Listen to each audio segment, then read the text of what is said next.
പശ്ചിമ ബംഗാൾ പിടിച്ചെടുക്കുക എന്ന ലക്ഷ്യത്തോടെ ബിജെപി ബംഗാളിൽ വലിയ രീതിയിലുള്ള പ്രചരണങ്ങളാണ് നടത്തുന്നത്. പ്രധാനമന്ത്രി നരേന്ദ്രമോദിയുടെ ആദ്യ പൊതുപരിപാടിയും ബംഗാളിൽ നടന്നു. എന്നാൽ ബിജെപി പ്രതീക്ഷിച്ച ആളുകൾ പരിപാടിയിൽ പങ്കെടുക്കാൻ എത്തിയില്ല എന്നാണ് പ്രാദേശിക മാധ്യമങ്ങൾ റിപ്പോർട്ട് ചെയ്യുന്നത്. അതേസമയം ബ്രിഗേഡ് മൈതാനത്ത് ഇടതുമുന്നണി സംഘടിപ്പിച്ച റാലിയിൽ ആളുകൾ തിങ്ങി നിറഞ്ഞ ദൃശ്യമാണ് ഇപ്പോൾ സമൂഹ മാധ്യമങ്ങളിലൂടെ പ്രചരിക്കുന്നത്. ബുധനാഴ്ചയാണ് പശ്ചിമ ബംഗാളിൽ പ്രധാനമന്ത്രി നരേന്ദ്രമോദിയുടെ ആദ്യ തിരഞ്ഞെടുപ്പ് റാലി നടന്നത്. ബംഗാളിലെ പ്രശസ്തമായ ബ്രിഗേഡ് ഗ്രൗണ്ടിലായിരുന്നു പരിപാടി. മുഖ്യമന്ത്രി മമതാ ബാനർജിക്കെതിരെ റാലിയിൽ മോദി ആഞ്ഞടിച്ചു. സംസ്ഥാനത്തെ വികസനത്തിന് തടസ്സം നിൽക്കുന്ന സ്പീഡ് ബ്രേക്കറാണ് മമതാ ബാനർജി എന്ന് മോദി കുറ്റപ്പെടുത്തി.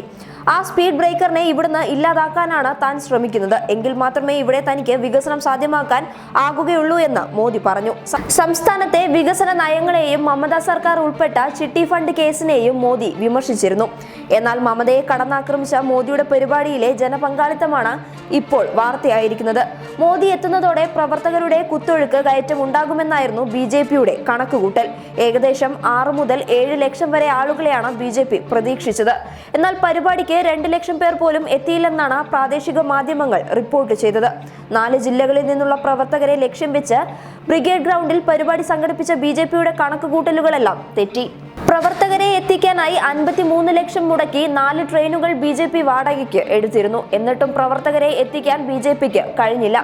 ആവശ്യത്തിന് വെള്ളമോ ഭക്ഷണമോ ബിജെപി പ്രവർത്തകർക്കായി ഒരുക്കിയിരുന്നില്ല എന്നും റിപ്പോർട്ട് ചെയ്യുന്നു. അതുകൊണ്ട് തന്നെ മോദി വരുന്നതിന് മുൻപ് 3000-ഓളം പ്രവർത്തകർ ഗ്രൗണ്ട് വിട്ടിരുന്നതായും റിപ്പോർട്ടുകളുണ്ട്. കൊൽക്കത്തയിലെ ബ്രിഗേഡ് ഗ്രൗണ്ടിൽ നേരത്തെയും പ്രധാനമന്ത്രി നരേന്ദ്രമോദിയെ പങ്കെടുപ്പിച്ച് ബിജെപി റാലി പ്രഖ്യാപിച്ചിരുന്നു. എന്നാൽ ഇത് പിന്നീട് ബിജെപിക്ക് പിൻവലിക്കേണ്ടി വന്നു. തൃണമൂൽ കോൺഗ്രസ് സംഘടിപ്പിച്ച 10 ലക്ഷം പേർ പങ്കെടുത്ത മഹാസഖ്യ റാലിക്ക് ശേഷമാണ് അന്ന് ബിജെപി റാലി പിൻവലിച്ചത്. പിന്നീട് ഏപ്രിൽ 3-ന് റാലി നടത്തുകയായിരുന്നു.